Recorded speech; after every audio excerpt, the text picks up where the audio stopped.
안녕하세요. 투자의 길잡이 스탁포스트입니다. 2025년 9월 22일, 오늘도 숨가쁘게 흘러간 시장의 모든 것을 정리해드리는 시간, 지금 바로 시작합니다. 본 방송은 투자의 최종 판단은 시청자 여러분께 있음을 알려드립니다. 오늘 우리 증시는 그야말로 글로벌 변수들의 각축장이었습니다. 아시아 주요 증시는 각기 다른 방향으로 향했고, 시장의 공포를 나타내는 변동성 지수는 안정세를 보였습니다. 또한 세계 각국의 중앙은행들이 미묘하게 다른 정책을 내놓으면서 글로벌 자본이 어디로 흘러갈지 그 어느 때보다 중요한 하루였습니다. 아시아 시장은 혼조세로 마감했습니다. 먼저 일본 니케이 지수는 미국 증시의 훈풍과 반도체주 강세에 힘입어 역대 최고치를 경신하는 기염을 토했습니다. 중국 상하이 지수 역시 다음 달 발표될 경기 부양책에 대한 기대감으로 상승 마감했습니다. 하지만 홍콩 항생 지수는 미중 관계의 불확실성이 다시 부각되며 하락 마감하는 모습을 보였습니다. 글로벌 자금이 특정 지역이 아닌 성장 동력이 확실한 국가로 선별적으로 유입되고 있음을 보여주는 대목입니다. 시장의 공포지수라 불리는 VIX 지수는 16.23으로 4.98% 상승하며 20 미만의 안정적인 수준을 유지했습니다. 이는 시장이 시스템 리스크에 대한 큰 두려움 없이 안정된 위험 선호 심리를 가지고 있음을 의미합니다.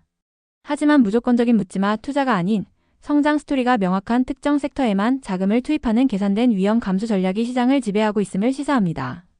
글로벌 자본의 흐름을 결정하는 국채금리를 살펴보겠습니다. 미국 10년물 국채금리는 4.15%로 여전히 높은 수준을 유지하고 있고 일본은 미세한 긴축 신호로 금리 상승 압력을 받고 있습니다. 이렇게 주요국 간의 통화 정책이 엇갈리면서 글로벌 유동성은 모든 시장으로 퍼지기보다 성장 스토리가 확실한 시장과 섹터로 더욱 집중되는 현상을 낳고 있습니다. 이것이 바로 오늘 외국인 자금이 코스피를 떠나 코스닥으로 향한 핵심적인 배경입니다. 이러한 글로벌 환경 속에서 국내 증시는 뚜렷한 이원화 장세를 보였습니다. 코스피는 장중 사상 최고치를 경신했지만 차익 실현 매물에 밀려 0.46% 하락한 3,445.24에 마감했습니다. 반면 코스닥은 무려 1.35% 급등하며 874.71을 기록 52주 신고가를 갈아치우는 강력한 힘을 보여주었습니다. 대형주는 조정을, 성장주는 랠리를 펼친 하루였습니다. 이러한 이원화 장세는 수급 동향에서 명확히 드러납니다. 외국인과 기관은 약속이라도 한 듯 코스피에서 각각 3,080억, 3,357억 원을 순매도했고 그 자금은 코스닥으로 옮겨가 각각 2,100억, 792억 원을 순매수했습니다. 이는 사상 최고치 부담이 커진 대형주에서 이익을 실현하고 성장 스토리가 뚜렷한 코스닥의 유망 종목으로 자금을 재배치하는 전략적 질적 순환매가 발생했음을 의미합니다. 코스닥의 뜨거운 상승을 이끈 요인들을 살펴보겠습니다. 첫째, 알테오젠 파트너사인 머크의 신약이 FDA 품목 허가를 획득했다는 초대형 호재가 터지며 바이오 섹터 전반에 훈풍을 불어넣었습니다. 둘째, 로봇, AI, 차세대 반도체 등 시장주도 테마의 견조한 모멘텀이 지속됐습니다. 마지막으로 아이폰 17의 초기 판매 호조 소식에 LG 이노텍 등 관련 부품주들이 동반 강세를 보였습니다. 반면 코스피의 발목을 잡은 요인들입니다. 연일 사상 최고치를 경신한 데 따른 가격 부담으로 외국인과 기관의 차익 실현 매물이 쏟아졌습니다. 삼성전자의 급등에도 불구하고 다른 시가총액 상위 종목들에서 차익 실현 매물이 출회되며 지수 전반의 상승을 제한하고 하락을 이끌었습니다. 또한 한미 간 관세 협상 지연 소식은 자동차 등 수출 업종의 투자 심리를 위축시켰습니다. 글로벌 경기의 바로미터인 원자재 시장을 보겠습니다. WTI 유가는 배럴당 62달러 선에서 금 가격은 온스당 3,696달러 선에서 안정적인 흐름을 보이고 있습니다. 특히 닥터 코퍼라 불리는 구리 가격이 소폭 상승하며 견조한 수요를 시사한 점이 긍정적입니다. 이러한 원자재 가격은 우리 경제에 상당한 순풍으로 작용합니다. 안정된 유가는 항공, 해운, 정유화학 등 산업계 전반의 원가, 부담을 덜어주고 안정된 금 가격은 위험자산 선호 심리를 유지시켜줍니다. 특히 구리 가격의 상승은 글로벌 제조업 경기가 살아있다는 명백한 신호로 수출 중심의 우리 경제에는 직접적인 호재로 작용합니다. 오늘 시장은 그야말로 테마 장세였습니다. 로봇 AI 테마가 평균 10.8% 급등하며 시장을 주도했고 알테오젠발 호재에 힘입은 바이오 테마 역시 10.6% 넘게 상승했습니다. 차세대 기술에 대한 기대감으로 반도체 소부장 테마가 뜨거웠고 K뷰티 수출 호조에 힘입어 미용 의료기기 테마도 강세를 이어갔습니다. 뜨거웠던 종목들을 상세히 살펴보겠습니다. 먼저 오늘의 주인공 알테오젠입니다. 파트너사 머크의 FDA 허가 소식으로 연간 1조 원대 로열티 수입 기대감이 폭발하며 주가가 폭등했습니다.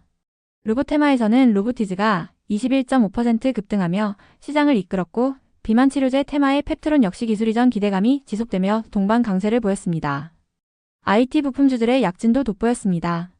대장주 LG이노텍은 아이폰 17 판매 호조와 증권사 목표가 상향 리포트에 힘입어 강세를 보였고 FPCB 공급사인 BH 역시 동반 상승했습니다. 삼성전기는 AI 시장 확대로 인한 고사양 MLCC 수요 증가와 전장용 부품 성장 기대감이 주가를 끌어올렸습니다. 차세대 반도체 기술을 품은 소부장 기업들의 질주가 무서웠습니다.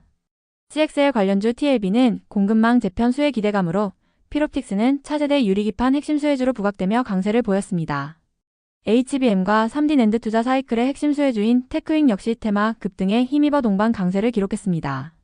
그렇다면 앞으로의 시장은 어떻게 될까요? 단기적으로 코스피는 사상 최고치 경신 이후 숨고르기에 들어가며 기간 조정이나 박스권 장세를 보일 가능성이 높습니다. 반면 코스닥은 강력한 테마를 중심으로 한 상승 모멘텀이 유효할 것으로 보입니다. 다만 뉴스 흐름에 따른 변동성 확대에는 각별한 주의가 필요합니다. 스탁포스트는 이러한 시장 상황 속에서 펀더멘털이 탄탄한 유망 종목 3가지를 선별했습니다. 첫째, 기업 가치가 근본적으로 바뀐 게임 체인저 알테오젠입니다. 둘째, 실적 개선과 저평가 매력을 동시에 갖춘 LG이노텍입니다. 셋째, 차세대 반도체 기술 혁신을 선도할 TLB입니다. 저희가 제안하는 최종 투자 전략은 바로 바벨 전략입니다. LG이노텍처럼 펀더멘털이 견고한 우량 성장주를 포트폴리오의 중심축으로 삼고 알테오젠처럼 강력한 촉매를 보유한 종목으로 초과 수익을 노리는 것입니다. 동시에 TLB처럼 장기적인 기술 변화를 이끌 기업의 투자에 미래 성장 동력까지 확보하는 균형 잡힌 전략이 필요한 시점입니다. 마지막으로 강조하고 싶은 것은 위험 관리입니다. 테마 중심의 투자는 높은 변동성을 동반합니다. 따라서 엄격한 손절매 원칙을 세우고 관련 뉴스를 지속적으로 모니터링하는 등 적극적인 위험 관리가 성공 투자의 가장 중요한 전제 조건임을 반드시 기억하시기 바랍니다. 2025년 9월 22일 시장은 우리에게 또 한 번 선택과 집중의 중요성을 일깨워 주었습니다. 오늘의 분석이 여러분의 성공적인 투자의 작은 등불이 되기를 바랍니다. 지금까지 스탁포스트였습니다. 구독과 좋아요로 더 깊이 있는 분석을 만나보세요. 감사합니다.